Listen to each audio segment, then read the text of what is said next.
Penguin presents When Light is Like Water by Molly McCloskey. Read by Katie Beudert. How do people do it, I used to wonder. Well, I learned. That sort of secret feels like an illness, the way the world slows to a crawl as though for your inspection. So much clarity and consequence. It was like enlightenment. It was like being in the truth, which is a funny thing to say about deceit. One afternoon, at the close of that sweltering summer, when Collie and I were still in our trance, I found myself traveling west with him by train. I say I found myself, not to suggest some condition of passivity. I was the one who insisted we make the journey. But because when I look back, I have the sense that I'd come suddenly to consciousness right there, on that bockety old orange and black train, as it made its clamorous way across the countryside. We were standing between carriages, jostled by the train's motion. A wheaten light streamed through the open window. Fresh air was flooding in, too. The day's heat was fading to a sweet residue.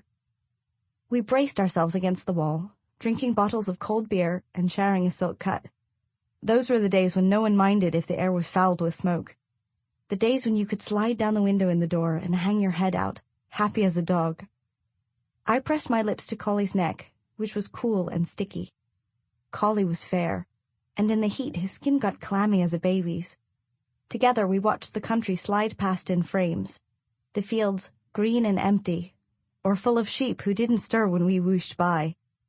Then, patches of weedy cracked tarmac surrounded by chain-link fences. Then the back gardens of houses, with their propped bikes and their coal bunkers and the flotsam of family life. And then all was green again. And there were cows where sheep had been, and a breaker's yard, and a bungalow sitting proud on a hill. We leaned out the window, and the wind whipped over our faces, and I felt as alive and unencumbered as if we'd hopped a boxcar. I was married at the time, but not to Collie. I found our old house, Eddie's and mine, on the internet not long ago. It's for sale. I track him on occasion through the vast electronic undergrowth, imagining who he'd be now if things had gone another way. The first time, I'd only meant to look around the neighborhood, to get a glimpse of the facade. I wanted to see the mountain and the view of the Atlantic, the fuchsia that grew at the corner of the drive.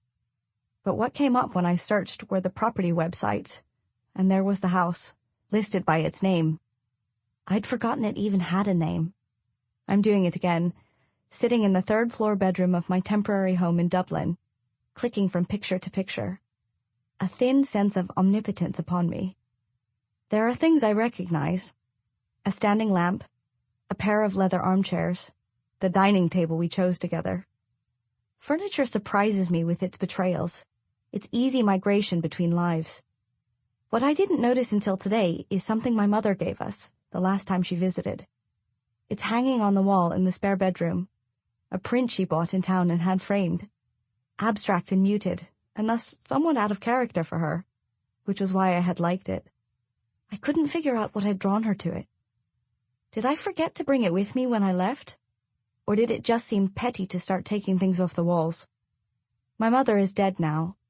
She died 8 weeks ago, and I cannot decide how I feel about the fact that some part of her has remained in that house without me. Also on the wall, taped up in the kitchen, are drawings made by a child, or children. In the living room, a few framed photos that refuse to sharpen into focus. Otherwise, the interiors are oddly impersonal. Eddie remarried several years ago, but the master bedroom has been stripped of anything that might indicate the kind of couple who have been occupying it.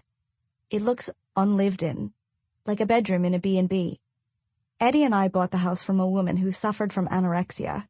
The estate agent said she was selling because she was too sick to look after it herself, and was going to Dublin, where she had family.